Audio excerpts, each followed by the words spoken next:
ఆచంట నియోజకవర్గంలో ఇంటింటికి పితాని కార్యక్రమంలో భాగంగా పితాని సత్యనారాయణ మాజీ మంత్రి టీడీపీ పొలిట్ బ్యూరో సభ్యులు ఇంటింటికి వెళ్తున్నారు. అసలు ఈ కార్యక్రమంలో భాగంగా దాదాపు 90% పూర్తయింది. రెస్పాన్స్ అనేది ఎలా ఉందో అడిగి తెలుసుకుందాం. సార్, దాదాపు 90% పూర్తి చేశారు. రెస్పాన్స్ ఎలా ఉంది? ప్రజలు సమస్యలు చెప్తున్నారు, ఏ విధంగా ఉన్నాయి? ప్రజల సమస్యలు తీర్చలేని ఈ ప్రభుత్వం జగన్మోహన్ రెడ్డి ముఖ్యమంత్రిగా రాక్షస పరిపాలన ఇచ్చారు. ప్రతి ఒక్కరిలోనూ ఆత్మవిశ్వాసాన్ని దెబ్బతీశారు.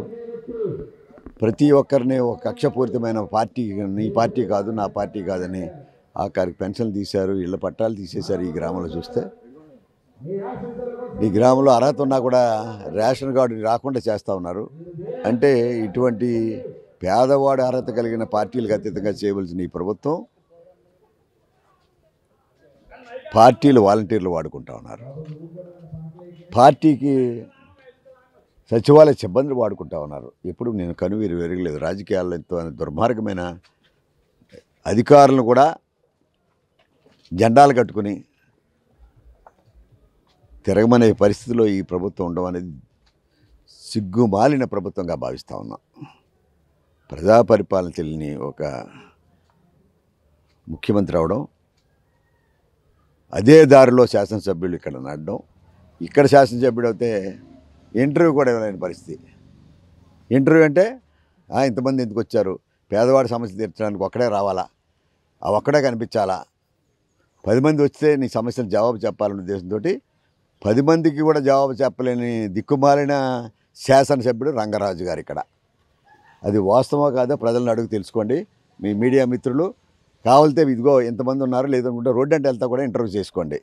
ఇక్కడికి వెళ్ళాం. అప్పుడు పేదవాడు పట్టాలు ఇచ్చారు, దారి లేని పట్టాలు, దారి మార్గం లేదు. నేను మామిడి వెళ్ళా, దారి మార్గం లేదు.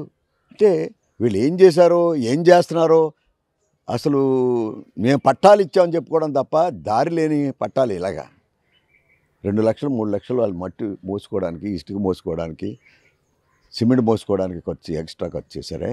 రేపు రహదారి అడుగుతున్నారు నన్ను. మావుడూరులో అడిగారు, ఈవేళ నెలమూరులో అడుగుతూ ఉన్నారు.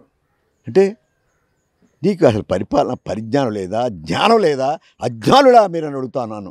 ఇటువంటి పేదవాడి మీద ఏదో పట్టాలు ఇచ్చానని అభూత కల్పన చేసుకుని పేదవాడికి రహదారులు లేని పట్టాలు ఎందుకయ్యా మీరు? అడ్మినిస్ట్రేటివ్ సిస్టమ్ తెలుసా? పరిపాలన బాధ్యతలు తెలుసా? శాసనసభ్యుడిగా అహంకారం, అధికార దుర్వినియోగం, పోలీసు యంత్రాంగాన్ని బట్టి వారు రోడ్డు ఆడడానికి కూడా నోరు లేని పేద ప్రజలు చేశారు ఈ రాష్ట్రంలో. దానికి మచ్చుతోనకి ఈరోజు నెలమూరులో చూస్తున్న సందర్భంగా విచారం వ్యక్తపరుస్తున్నా. ప్రజాస్వామ్యాన్ని కూనీ చేసి ప్రజాస్వామ్య అవహేళన చేసిన ముఖ్యమంత్రి జగన్మోహన్ రెడ్డిని, శాసనసభ్యుని కూడా ఈరోజు మీరు ప్రజాస్వామ్యాన్ని పనికిరారు. మరిన్ని వీడియోస్ కోసం ఛానల్ ని సబ్స్క్రైబ్ చేయండి. లేటెస్ట్ అప్డేట్స్ కోసం వాట్సాప్ ఛానల్ ని ఫాలో చేయండి. అండ్ లింక్ డిస్క్రిప్షన్ లో ఉంది.